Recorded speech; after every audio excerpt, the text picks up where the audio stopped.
Density जिसे कहते हैं, क्या परिभाषा आती है इसकी, निकल के देखिए। घनत्व को किसी पदार्थ के प्रति इकाई आयतन के द्रव्यमान के रूप में परिभाषित किया जाता है और यह निर्धारित करता है कि किसी वस्तु या पदार्थ में पदार्थ कितना सघन या सांद्रित होता है ना बेटा।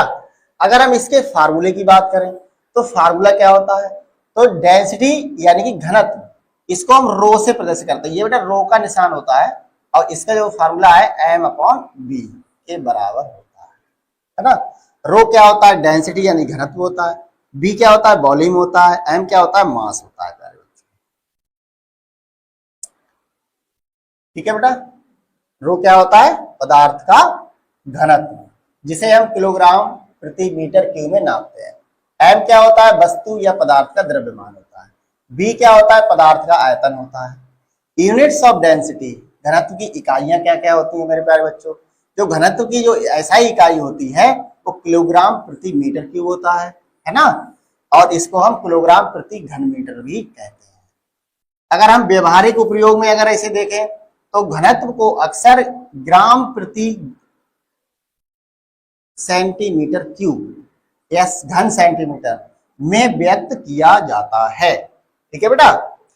अब इसकी महत्वपूर्ण धारणा क्या होती है, महत्वपूर्ण धारणा से मतलब ये होता है कि जब 4 डिग्री सेल्सियस पर जल का घनत्व एक ग्राम प्रति घन सेंटीमीटर या 1000 किलो प्रति मीटर क्यूब इसका अधिकतम घनत्व होता है, और पानी से अधिक घनत्व वाली वस्तुएं 1 ग्राम प्रति सेंटीमीटर क्यूब डूब जाएंगी, और जबकि पानी से कम घनत्व वाली वस्तुएं तैर जाएंगी। ठीक है बेटा। आइए अब बात करते हैं ना बेटा, बुयांसी या उछाल या उत्प्लावन भी कहते हैं।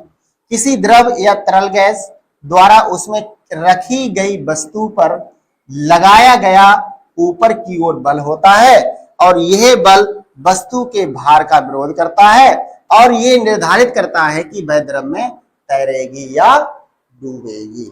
इसी को हम बुयांसी कहते हैं, उछाल कहते हैं या उत्प्लावन बल कहते हैं। जैसे कि आपने आर्किमिडीज का सिद्धांत सुना होगा। आर्किमिडीज का सिद्धांत क्या होता है मेरे प्यारे बच्चों, यानी कि इसमें उत्प्लावन बल पर ही डिपेंड है, क्योंकि उत्प्लावन बल के जो सिद्धांत को आर्किमिडीज के सिद्धांत द्वारा समझाया गया था, और जो ये कहता है कि तरल पदार्थ में डूबी हुई वस्तु पर ऊपर की ओर उत्प्लावन बल लगता है, जो वस्तु द्वारा विस्थापित तरल पदार्थ के भार के बराबर होता है। आपने ये पढ़ा होगा, यानी कि जब किसी द्रव को आंशिक रूप से किसी जल में डुबाया जाता है तो वस्तु का भार और पानी के द्रव के हटाए गए भार के बराबर होता है। ये हमारा नियम होता है, उसे हम आर्किमिडीज का सिद्धांत कहते हैं। अब बात करते हैं इसके मैथमेटिकल फार्मूला की। जो गणितीय फार्मूला क्या होता है, एक्सप्रेशन Fv = ρg × v। तो यहां पर आइए देख लेते हैं। Fv क्या होता है, उत्प्लावन बल होता है, बुयांसी बल फोर्स, रो क्या होता है, द्रव का घनत्व होता है, v क्या होता है, द्रव में डूबी हुई वस्तु का आयतन होता है ना प्यारे बच्चों। अब v क्या होता है, अभी मैंने आपको बताया कि द्रव में डूबी हुई वस्तु का आयतन, और g क्या होता है प्यारे बच्चों, गुरुत्वाकर्षण के कारण त्वरण होता है। अब इसकी अवधारणा देख लेते हैं। अवधारणा क्या क्या है, की कॉन्सेप्ट। उत्प्लावन बल वस्तु द्वारा विस्थापित द्रव के भार के बराबर होता है। यदि उत्प्लावन बल वस्तु के भार से अधिक या उसके बराबर है तो वस्तु तैरेगी, यदि उत्प्लावन बल भार से कम है तो वस्तु डूब जाएगी। अब बात करते हैं तरल पदार्थ से ज्यादा सघन वस्तुएं डूब जाती हैं। बिल्कुल बात बेटा सही है, तरल पदार्थ से ज्यादा सघन वस्तुएं डूब जाती हैं, जबकि कम सघन वस्तुएं तैरेंगी। उदाहरण के लिए लकड़ी का एक टुकड़ा पानी से कम सघन होता है बेटा, ये क्या होता है, तैर जाता है। जबकि पत्थर को आप डाल दीजिए पानी में तो पानी से ज्यादा सघन होता है, तो ये क्या होगा, डूब जाएगा।